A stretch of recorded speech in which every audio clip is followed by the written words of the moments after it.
Good evening, ladies and gentlemen of the carp fishing world. I myself am a multi-species.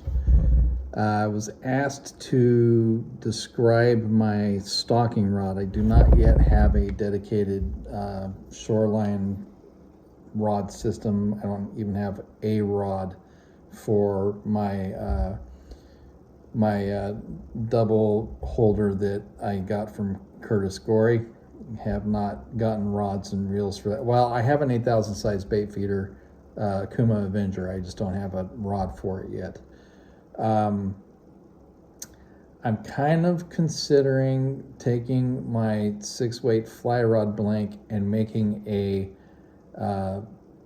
carp fly rod out of that, actually.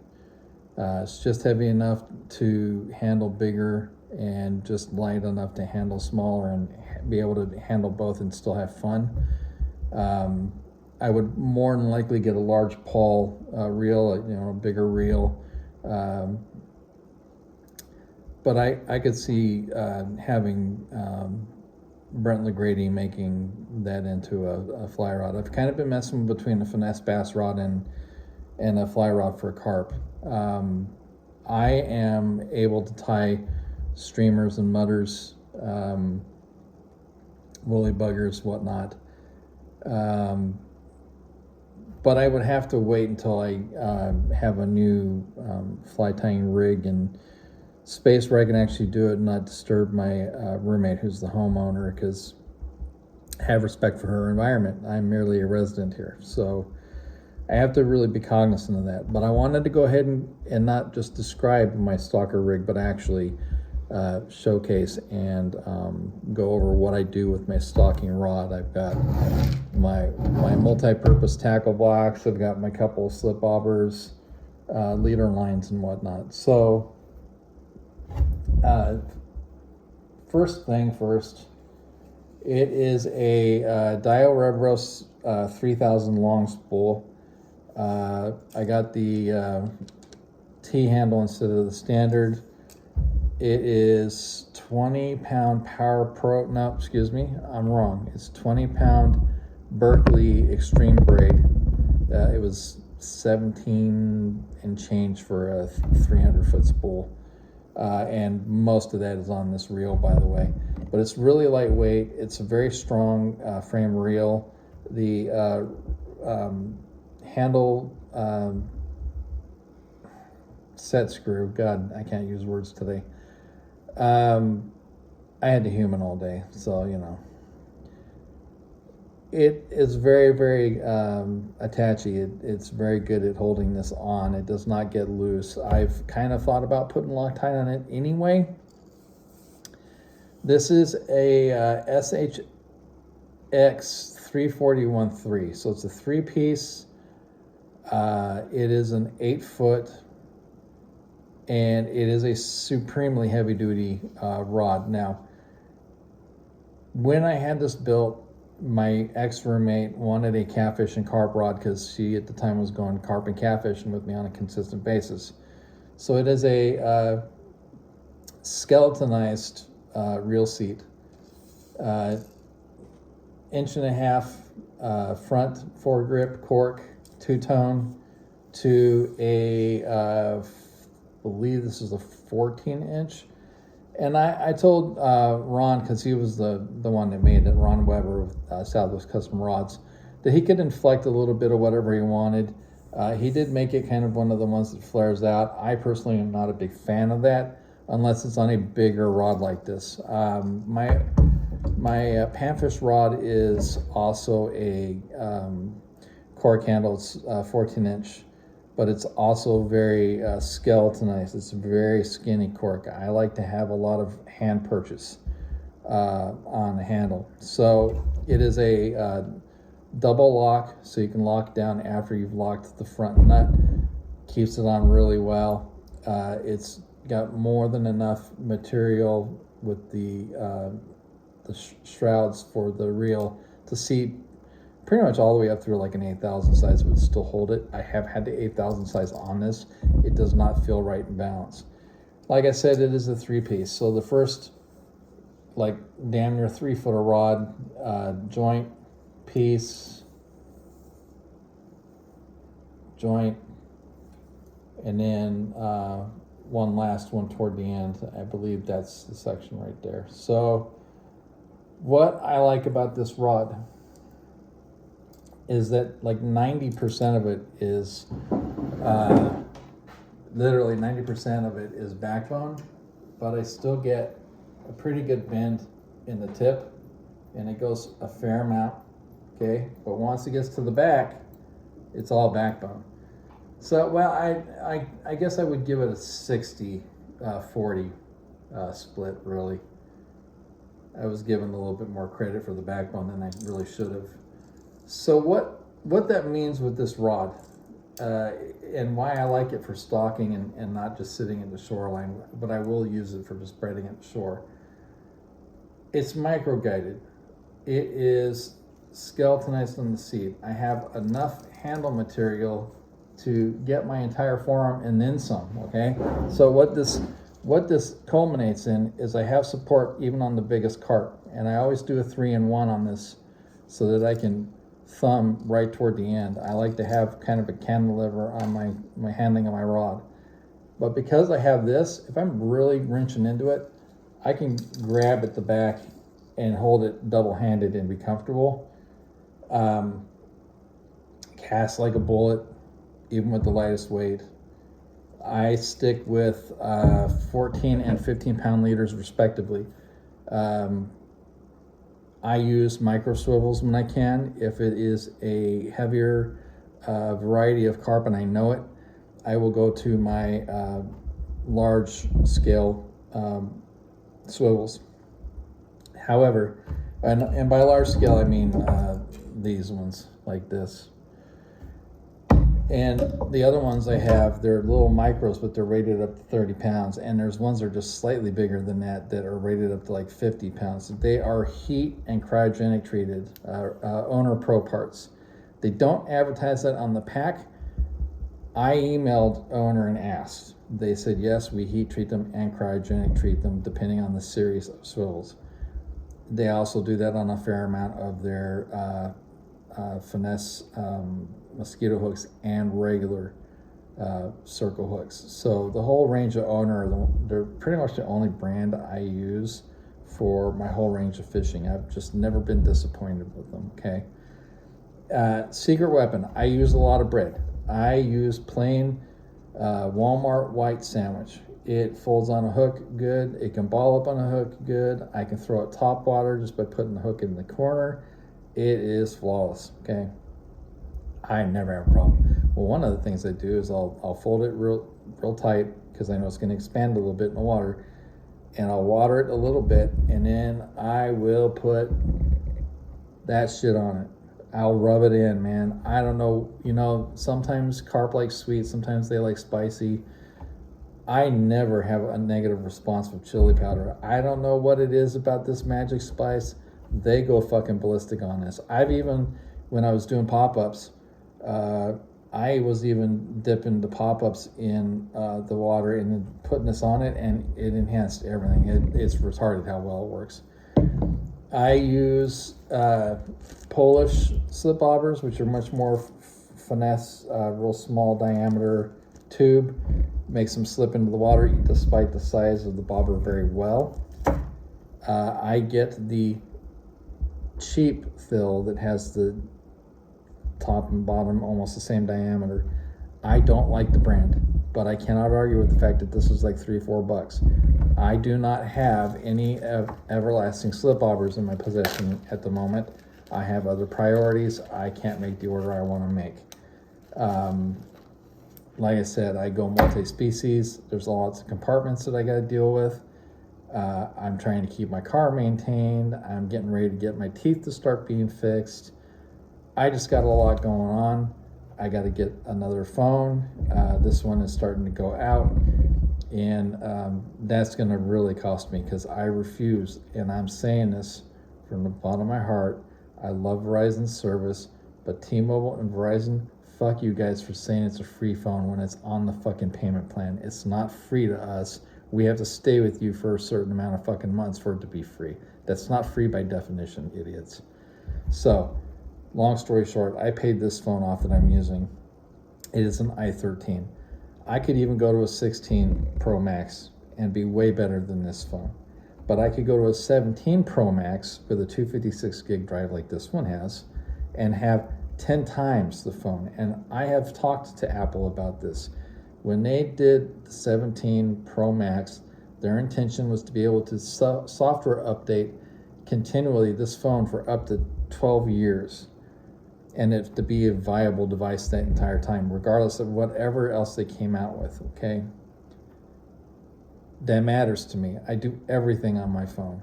So it's got forward, rear cameras that can work simultaneously. The videography software is completely different. The screen technology is significantly different. They've eliminated the heat problem with the battery by changing the materials. It's a 39-hour standby with a 21-hour max total time using media. It's way above and beyond what this one is. But I paid this one off because I told Verizon I'm not owing you any more money. And they got mad because they were going to give me $800 off of a 17 if I did 36 months on the remainder of the balance. I said no, because then it's not a free phone, and it's a nice discount. But I'd rather pay the $1,200 and have my own fucking phone, so I can go off and do whatever the fuck I want if I want to at any point in time. So this one is still locked for like another 15 days.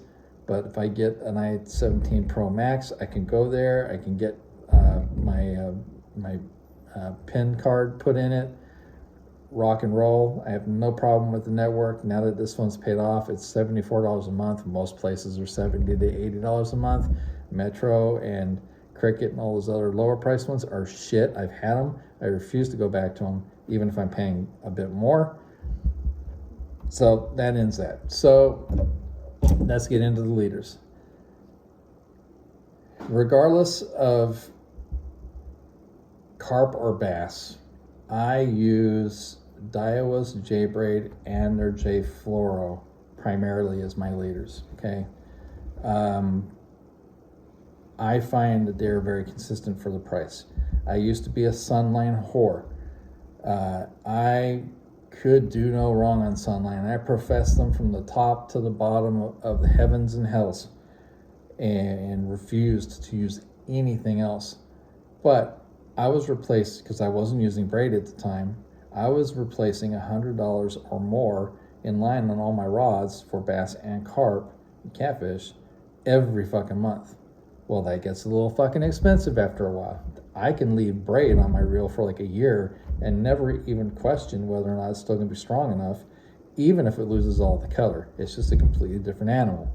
And well, with leader's leader. So the Daiwa J Fluoro is very, very clear. I like it for my stalking rod that I showed you because it makes the stealthiness a lot better. Whenever I tie a leader to my braided line, I always use a Crazy Alberto. It's quick, it's efficient. I've never had them break. And not once have I ever had that line break until a couple days ago, okay? But whatever kind of carp or flathead it was, because it was one of the two, it was so massive that it popped my 20-pound braid 6 inches before the knot. It bent this rod in half, and that's saying something, because this thing's got some backbone, buddy.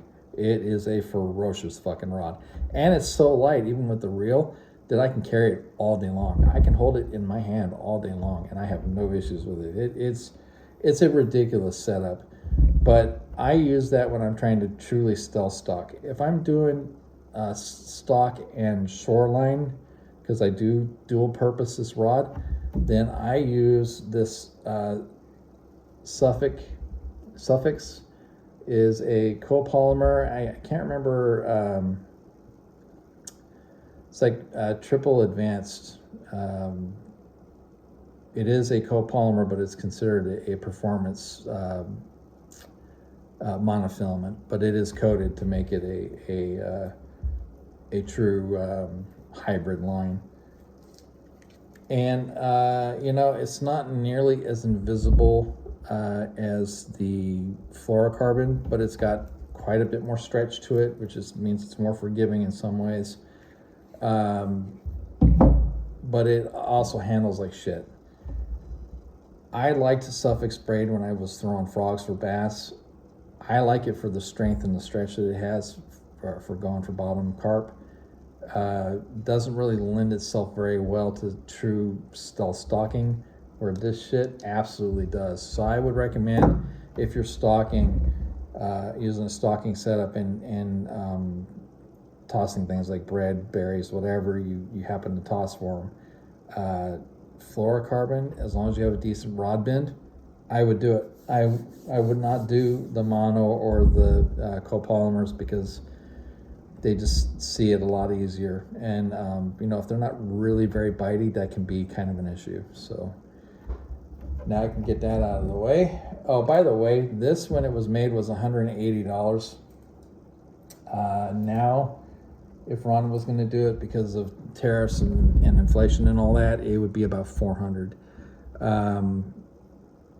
I have a 9-foot 5-weight fly rod blank that I had made into a multi-purpose medium light that has cork as well. It's only 11-inch, and I have it off balance on purpose so I can throw bread for smaller carp if I know that there's smaller carp in the area, or I can go for panfish, and it works equally well for both. That has 6-pound braid to 6-pound fluoro. It has a very large parabolic bend and not a whole horrible lot of backbone.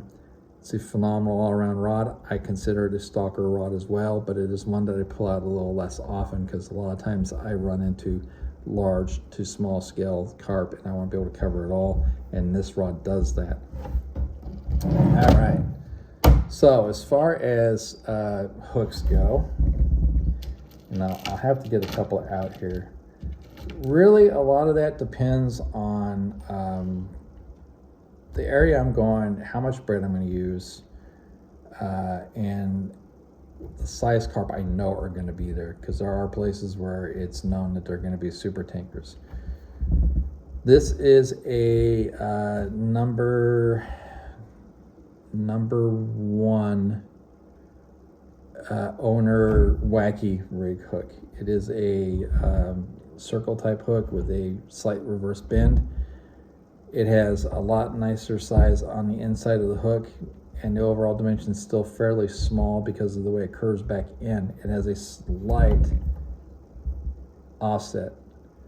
Between that offset, and I always snell knot these for bread, it gets in the corner perfectly every time, or right in the roof of the mouth when it's a grasser, because grassers for some reason get them in the top of the mouth all the time.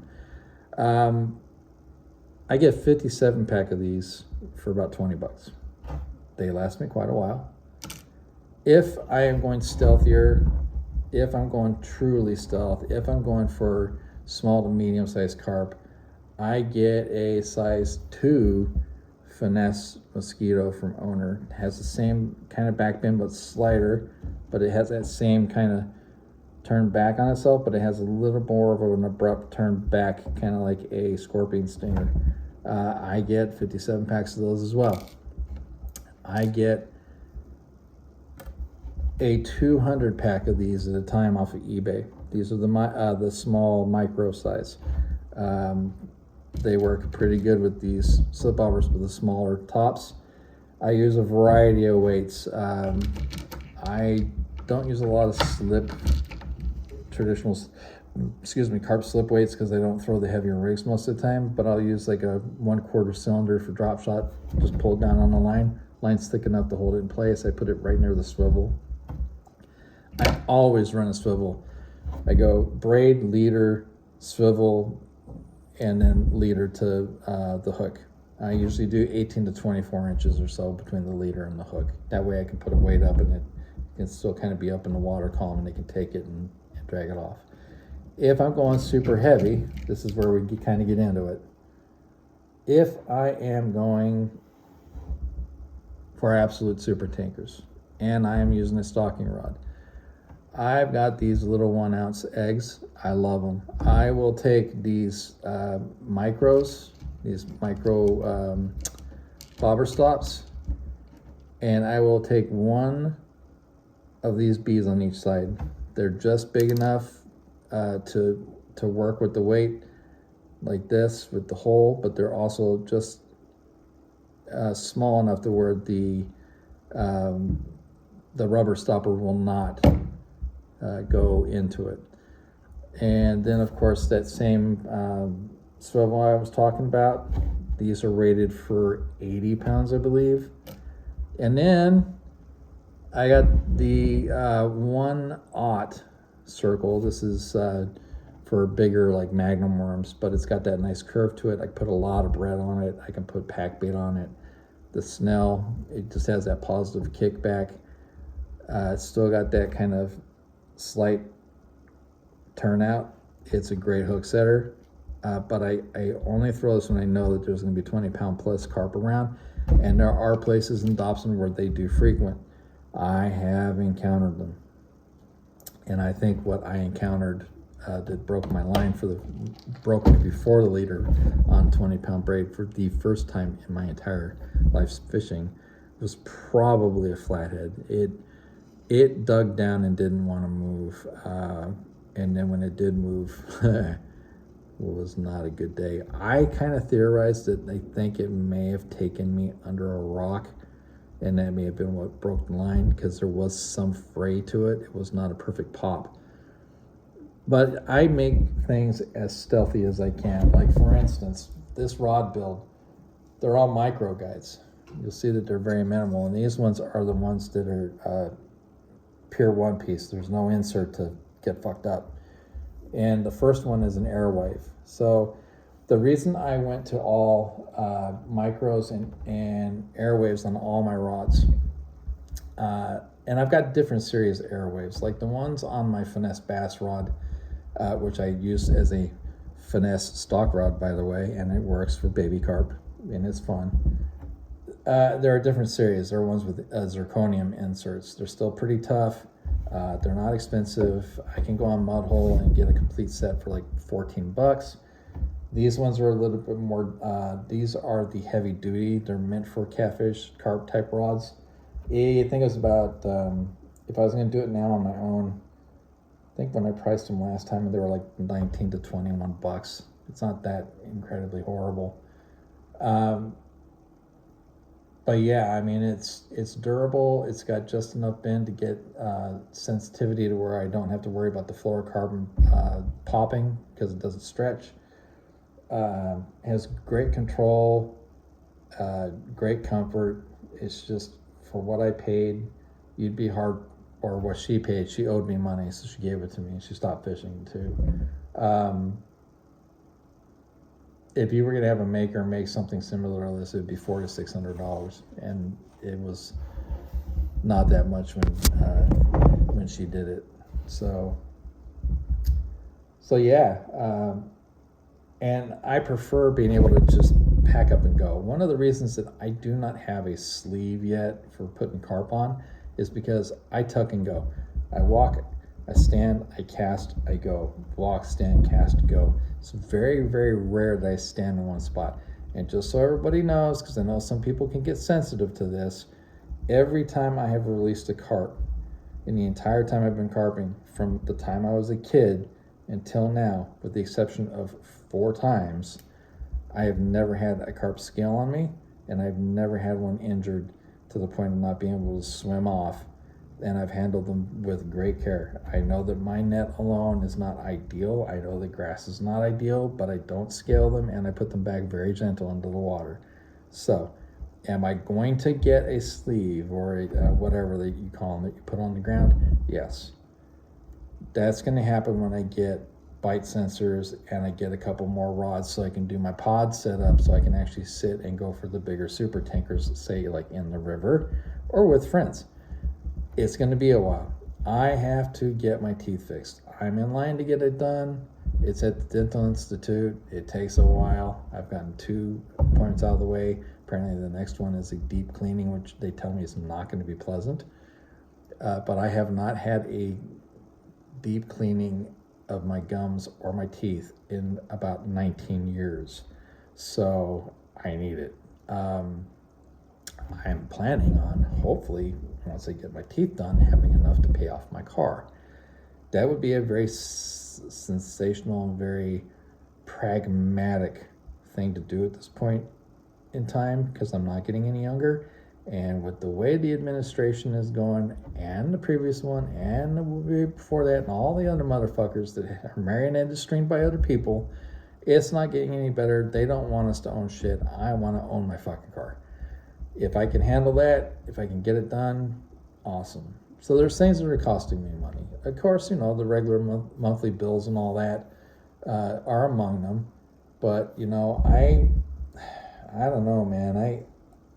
I only have peace when I'm fishing. Sitting here making a video, yeah, it's all well and good. People have asked me to kind of describe things, which I just did. But I'm not getting any younger, I have, on and off, the last 2 weeks, felt like shit despite taking amazing care of myself when it comes to diet and getting more rest, to the point where I have not gone to the gym but twice in 2 weeks. And I have got to get that to a point where I'm going every single fucking day. Well, if I do that, go every single day and improve my health, it means I have less time to fish. And if I'm going to fish, I have to maximize my time on the water, regardless of species. But especially with carp, which is why I do the stocking. That's why I go to Layton Lakes most of the time when I go carping, because I can go to a couple spots that I know and throw bread, and inside of 20 minutes, I've got 5 or 6 carp. It's just it's a dynamic water, and there's people that know, but it's so dynamic that you're not gonna, we don't take and eat carp. We appreciate their beauty and put them back. It's not like, crappie fishermen, bass fishermen, other species that people will take a certain amount of. Can you eat a carp? Absolutely. They're actually not that bad. They were brought here for that reason, but most of us don't do that. So yeah, that's why I go to Layton. I'm not afraid to say it. People go there. People know. And that's the other funny thing. Like, I don't want to rant, but I'm going to right now, because there's so many sensitive fucking people out there about taking limits that the Game of Fish sets for a reason, and yet there's a stigma, like bass. Oh, you took a limit of bass, you're going to ruin the population. The fuck they are. That's why they give the limits. They know how they repopulate. The whole thing is retarded. If you take a carp to eat, all you got to do is put it in salt water and let it brine out a little bit. Then you cook it in butter and lemon. It's phenomenal. Rosemary, oh man, it's phenomenal. I've done it. But yeah, I keep my tackle to a minimum. So 1/0 to 2/0 heavy duties for the monsters. If I'm just throwing bread, the bigger swivels, the smaller ones if I'm going more finesse. The number 2 mosquito for small bread and small medium carp, and then the number 1 to 1/0 wacky hooks I do as well. Now, I do have my boxes of stuff for boilies, and I've got my hair rigs that are pre-made that I ordered through eBay. I've got all that stuff. I can tie my own hair rigs. I will be getting into that, but it's probably going to be late summer, early fall before I really get significantly into that, because I've got to handle my other stuff first. I simply just have to handle my other stuff first, and it really is as simple as that. So there you go. 14 or 15 pound copolymer fluorocarbon, 20 pound braid for my stalking rod, those hooks, weights, and just mostly bread. Sometimes I'll take oats and corn flour, just pack baity enough to hold on the hook, but not enough for them not to bite down on. And I just make it work. They're pretty simple.